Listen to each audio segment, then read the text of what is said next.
I enjoy relationships. I enjoy all of that. And unfortunately, this feminist movement is hurting us having relationships and knowing that I got strengths you don't have. You have strengths I don't have. But what if we work together? We can do something big together. Again, I don't think it's sustainable, but I do think it's going to steal away a lot of people's dreams, unfortunately. I think that was no said really well. I think that I'm blessed to know that feminism is a scam. Like at this age, I'm blessed because I totally agree with you. I think you do reach, as a woman, you do reach an age, and you know you're just sort of like, is that entirely satisfying? Like, is that what's going to bring me absolute happiness? And you're sort of not allowed to talk about that. You know, there's a lot of shaming if you're a stay-at-home mum. But I agree with you. I think there's a massive war on the family unit. What's going on, everyone? Soft Screening here today. We're just going to be reacting to a video from Patrick Bet-David. He's going to be discussing about why he believes feminists are some of the most arrogant people you will ever meet. And I tend to agree with him. I think feminism has taught women to value a career more than family life. And there's been studies, YouGov studies. I did a video before that liberal women are the most unhappiest people in the world. Because stats show that a lot of things that establishes like happiness for women are deprived from social interactions such as family life, relationship wise, and the concepts that feminism teach makes it counterproductive to reach those ends. But hey, I digress. I'm rambling a little bit. Let's get into the video. Feminists are probably some of the most arrogant people you'll ever meet. As weird as this sounds, they're not tolerable. They don't like to tolerate anybody that disagrees with them. They're arrogant. They think they know it all. They're annoying to be around. They're constant. I put an event together. Such a weird thing happened at the Vault. We're at the Vault conference. And first night, I'm given assignment for people to go answer these questions. So the next day, they come out. And I said, so tell me, what's your breakthrough you had last night? What decisions did you make? And everybody's giving me theirs. And then all of a sudden, one lady to my right, she's kind of like trying to put her hand up, but she's not. And then she finally puts out, I said, you want to go? I said, go ahead, tell us, what was it for you? So she stands up. She says, you know what, Patrick? I've been running a salon, one of the best. I'm great at what I do. All my people make a lot of money. We do very, very well. And I've done very well for myself. And her sister's sitting right next to her. But she says, I make money, I have money, and I'm sitting here telling you, I want to get married. No. I want. Too bad. That's and this is the drawback for feminism that this is why a majority of women don't identify themselves as feminists, right? Because feminists don't check the more radical people in their group. And I know a feminist. My wife's her best friend's a feminist. We're cordial. There could be respectful, but even then, I've seen some of that bad habits that Patrick Bet-David here pointed out. She's not very tolerable. Like she sees my wife. She's a stay-at-home mom. She doesn't agree with my wife being a stay-at-home mom, right? So I heard like my wife gets a lot of this flack for doing something that she believes making her happy, right? My wife's enjoy being at home, right? But the feminists, they talk about, oh, we're about women's choices, right? But when a woman makes a choice, that's not seen as what's a feminist should be. Another problem I have with feminism is that they focus too much on social engineering. They think everything's a social construct when it's not. There's biological facts. And biological fact is men are good at certain things than women. Biological fact is men or women are different. How dare you? Yes, I said that. Because end of the day, what men value and what men derive happiness from is not going to be the same thing that women value or derive happiness from. Men derive happiness from accomplishments, work. Women don't. Women derive happiness from social life, being with their family, having kids. Kids is a big predicate of why liberal women tend to be less happy than conservative women. Bruh. Right? There's studies out here with the YouGov. They showed that conservative women are more happier than liberal women, and primarily is because conservative women tend to fold into traditional gender roles, which includes family life, how to operate in a relationship, and they tend to be less stressed about relationships compared to a liberal woman. A liberal woman, she goes into these modern relationships and then they have to negotiate every greedy little thing. Oh, who's supposed to take out the trash? Who's supposed to go outside when there's a bump in the night? You or me, right? You had to almost with a fine grain comb go through all the expectations within a relationship, while with more people who believe in more traditional gender roles, which tend to be conservative people, they'll be like, oh, okay, we already know what you're supposed to do. I already know what I'm supposed to do. Just plug and play and let's go, right? And also, conservative women tend to be more married than liberal women, right? And this stats out here, and there's a political reason for this, because This stats showing that single women overwhelmingly vote Democrat, while married women overwhelmingly vote conservative. And this goes back to a timeless wisdom that the Bible always put: do not be unequally yoked. But hey, I digress. I think I've been rambling a little bit too long, but let's get back into the video. I want a man. Yeah. I want a family. And she gets emotional. She says, I no longer want to compete against a man. I want a family. And the entire crowd, quiet. It's like, she just said what? Like, who needs to hear that? Millions of people need to hear that today, right? And you see these... Especially young women who are getting fed this stuff from TikTok, like, oh, look at what it is to have kids. Like, don't have kids. Kids do this. Like, they just only get the negatives about having kids. They don't tell you the negatives of not having kids, right? Because at the end of the day, when someone's trying to push you down a particular road, they're not going to tell you the whole story. They're going to tell you all the good, and then they're trying to demonize the other thing as much as possible. They'll sling as much mud as they can to make you go down a particular path. And the problem with this, and this is why I said young women need to be more skeptical about why people are pushing you towards certain directions, is that at the end of the day, once you commit fully to that path, it's going to be too late to turn back. You can't, there's no redo button once you get down to the end of that path. And this is why they say, listen to your elders. Because when you listen to a 60-year-old woman who was a feminist, who did all this stuff as a young woman, you could see, oh, this could be my possible future. Do I want to have this future? Nope. Okay, maybe I should tweak how I approach life. Maybe I shouldn't just blindly be a feminist. And this is why there's so much pushback, right? And some of the reasons I think feminists are just so unhappy is that they're actively making life choices. They're putting their happiness in the hands of things they can't really control. They want to try to change society instead of changing themselves, bruh. It's not possible. This is why I think. That's why I agree with Patrick Bet-David. The feminists are arrogant. That's arrogance to think you're going to change the whole society when it's easier to change what you expect from yourself. It's easier for you to adapt and adjust. Hey, I don't want to work as hard as a man. Okay, maybe I shouldn't be focused on trying to compete with men then, because men seem to love being at work, love to accomplish things. I don't like accomplishing things. And that could be that's biology. That's not social engineering. But feminists like to chalk up everything to, oh no, society expects men to be like this. This is why men are like this. If we start expecting women to be like this, women can be like that too. Bruh. But not like, end of the day, if you have a theory and it keeps failing over and over and over again, you must accept that, hey, my theory is wrong. But this is the arrogance and the folly or the intolerance of the feminist movement. They don't want to accept that, hey, there's some biological differences and people on a societal level do things based on their biology. And I think this is what feminists fail to understand. But I digress. Let's get back into the video. 65-year-old women videos going viral where they say, I walked with a feminist. I bought into the argument of being a feminist. Man was an enemy in my life. This lady says, this was the most touching lady. She was not a good talker. She wasn't like, she just regular talking. She says, I'm 65 years old. I've never been married. I have no kids. I will never be able to have kids. I will never be able to experience what it is to be married to a man when I was in my 20s. The concept of feminism stole that away from me. Yeah. Just because I looked at man as the enemy, and he's not. And a lot of people are going to go through this, and it's going to suck because this thing goes like this. I'm 44 years old, right? I look at my hands like this. Like this, I look 22, right? I look young like this. But like this, I'm 44 years old, okay? This hand didn't look like this when I was 22 years old. I'm 44. I got 4 kids at the house. And this goes to show, like, you have to think about your life in the terms of a long term. Because women live longer than men. I don't know if y'all know that. Bruh. So having this, you ain't going to be young forever. And I think this is there's false. Like, this is why they say the youth is wasted on the young. Because in my view, if you're young, where you have the most energy is where you try to get a lot of the things in your life sorted out. So that way, when you're in your 30s and your 40s, you're cruising, right?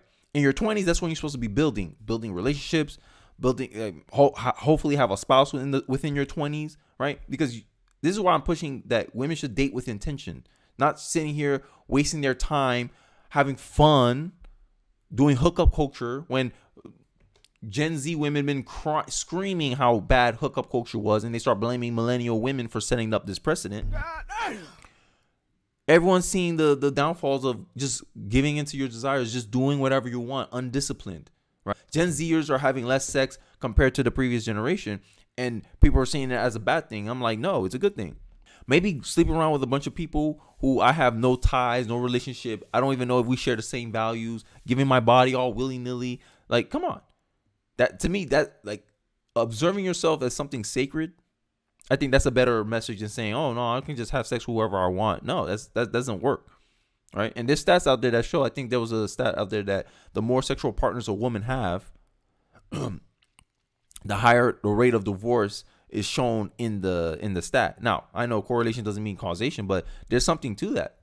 You know, my dad's 80. I look at my dad when he walks right now. I'm like, man, you didn't walk like that before. And I see his back, and he's walking like a, and my son tries to mimic how his grandpa walks. It's funny, but at the same time, you're like, this guy's got a hunch in his back. This thing goes by very, very quickly. If there's one thing we cannot do is screw up the family nucleus of what it's like. Because, okay, let's just say you come home, you're a billionaire, and you don't have kids that lives past your life. You don't have somebody to share it with.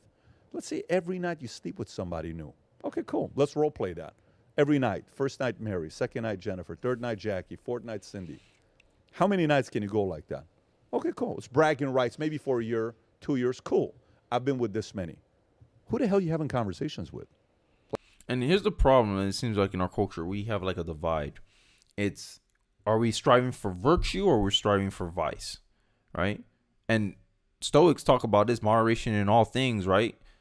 And you doing all this hedonistic stuff, eventually it gets old. Eventually it becomes meaningless, right? And this is the argument for why we should strive for virtue or have like strive for God or have a God in our life, is because it essentially gives you meaning, right? Because at the end of the day, you don't stay stagnant. You don't be like, oh, I don't believe in God. You don't stay stagnant. You're going towards one direction or the other. You're falling into like, oh, this is all meaningless. It doesn't matter anyway. What's the point? Or, hey, my life is meaningful. I have purpose. I have drive. This is my purpose. Like, this is what I'm called to do. I'm called to speak to people or whatever it may be. And this lack of meaning seems like feminists is trying to replace that. Hell, okay, virtue is having a career, having a job, working for the man. Okay, and I'm strong independent. Okay, you're strong independent from other people, but you still depend on that job. All you did was replace one dependency to another. It's covertly Marxist, right? They replace classism with sex. Oh, okay, the males are the oppressor, women are the oppressed. They have to fight against men. All men are your enemy. Just like in the Marxist original view, all the bourgeoisie is evil, and it's up to the proletarian to rise up and revolt against this. And it's the same logic playing out here with feminism, and it will never be satisfied. This is why they're so arrogant, because they don't want peace. They don't want equality. They don't want no conclusive end. They just want a revolution, a war. And to have a revolution, you always have to justify why you need the revolution. And that's what feminism has become. Like, what do you think? Like, for me, my high is we work, we go to dinner, we sit down, we have an incredible conversation together, right? That is an incredible feeling with friends, sane people preferably, because it's getting deeper and deeper. A spouse, your kids, your family, that's emotional. Mm-hmm. That's why we live. Makes me emotional. Oh, believe me, it gets me emotional as well. You have no idea how much like yesterday, I'm sitting there watching Rocky IV with my kids. And I said, kids, let me tell you something. I said, what do you think about this movie? My T. Condillan afterwards. My son's like, punch him, hit him. He's getting he's getting animated. And he says, Dad, this is one of the best movies of all time. I said, it's the best movie. He says, no, Pearl Harbor is the best movie. But this is the second best movie of all time. So we're sitting afterwards. I said, so tell me what you took away from this movie. And they're telling what they're saying. I said, you guys have to realize this. I said, when I watched this movie, I was 7 years old. The first time I watched it, I was in Iran. Yeah, building bonds is important, because at the end of the day, humans are social creatures. And anyone trying to sell you this idea that you can be strong and independent, you'll be happier by yourself than with someone else, is a lie. Right? Now, when men make this decision, men understand, hey, I know I'm going to be lonely, or I know I'm going to have some consequences of picking this decision, but it is worth it to me. Because I think men make decisions, they fully understand the pros and the cons of that decision. Oh, I'm not going to get married. Okay, yeah, I'm going to miss out. Yeah, I'm going to have to worry about who's going to take care of me when I get old, but I don't care, because I believe marriage is worse than what this decision here. Men can think like that. Women think, oh, I'm gonna be happier doing this. I'm gonna be so good. Everything's gonna come in. Like, it's almost like there's no drawbacks decisions. Like, women don't expect any drawbacks for any decision they do, and I think that's a bad precedent that we allowed women to believe. And this is what I'm talking about when I say society's infantilizing women. Like, they're treating women like babies. Like, women are not accountable for their own choices and actions. When a woman sit here, she start crying, oh my God, I don't have no family, whatever, she'll blame society. Oh, there's not enough economically attractive men. Oh, this is why I couldn't get married. No man makes 50% more money than me. Like, come on. Like, bruh, look at yourself. Hey, the human desire is infinite, but your money is finite. Your resources are finite. Work with what you got. How about you lower your expectations? Like, and date quality men over here, but no, they don't want to do that. They want everything in a bag of chips. They want a good man, but the good man also has to be rich and also has to be tall and also has to be handsome. They have all these requirements, all these unrealistic requirements. There's not enough of these men to go around, and then they get mad about hookup culture. Bruh, come on. Bruh. 80-20 rule right here. 80% of the women are chasing 20% of the men. And then they get mad that 20% of the men have their pick of the litter, and they get to pick and choose the conditions of the relationship. Y'all set yourself up for this. That they're strong and independent. They brag about their college degree when most men don't care about your college degree or your money for that fact. There's stats out there that the more money a man makes, the less he cares about his significant other making money. Bruh.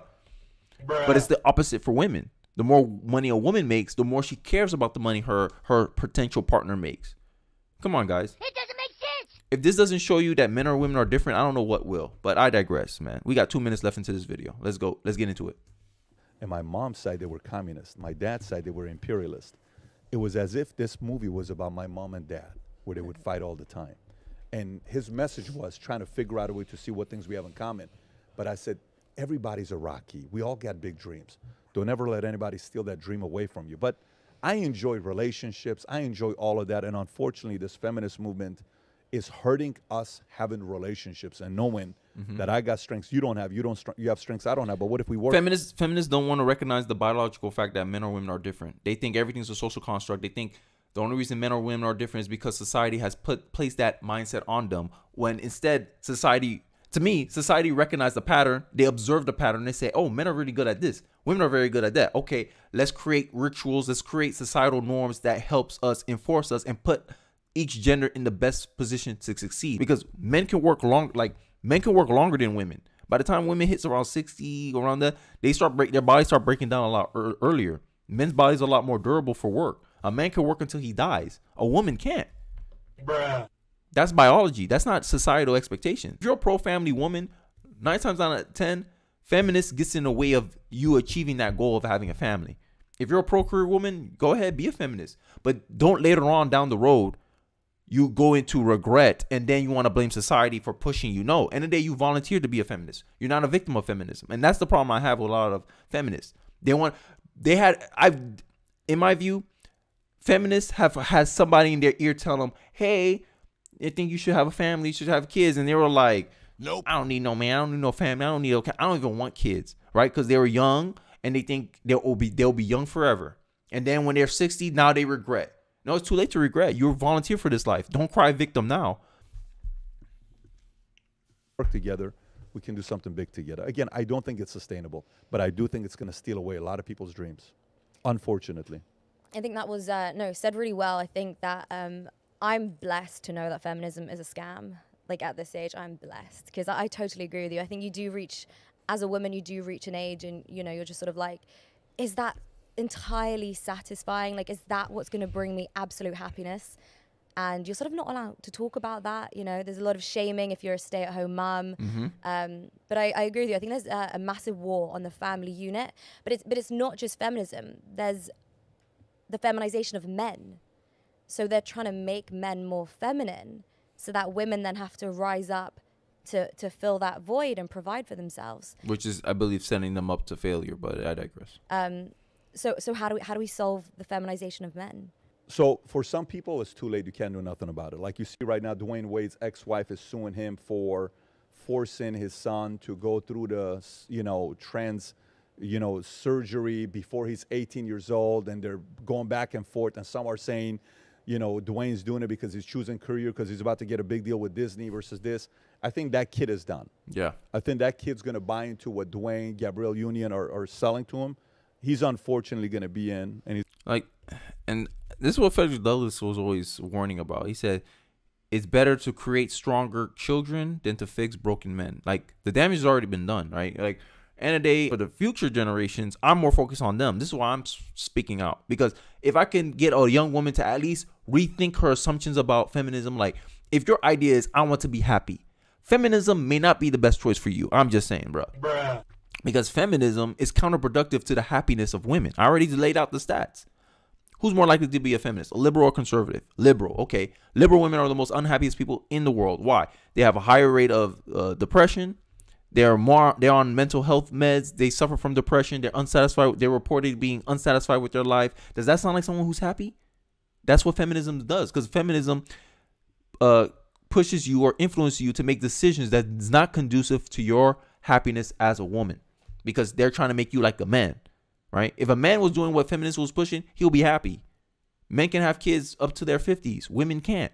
There's a limit to that. That's biology. So, hey, regardless if you agree with me or not, I'm just saying, hey, rethink our assumptions. Make sure, like, where society's trying to push you is actually aligning with your agenda for your personal life. Because at the end of the day, I'm done with women playing victims. I don't believe women are victims of most things. I believe women volunteer for most things and later on regret it, and then they want to play victim at the end. No, that's not how it works. You volunteer to be a feminist. You must accept all the pros and the trade-offs that comes with being a feminist and that lifestyle. That's all I'm trying to say. But hey, I digress. You can watch the rest of the video in the link in the description below. Let me know your thoughts. Thanks for watching to the end of the video. I really do appreciate it. Don't forget to like, comment, subscribe, and I'll see you guys on the next one. Peace.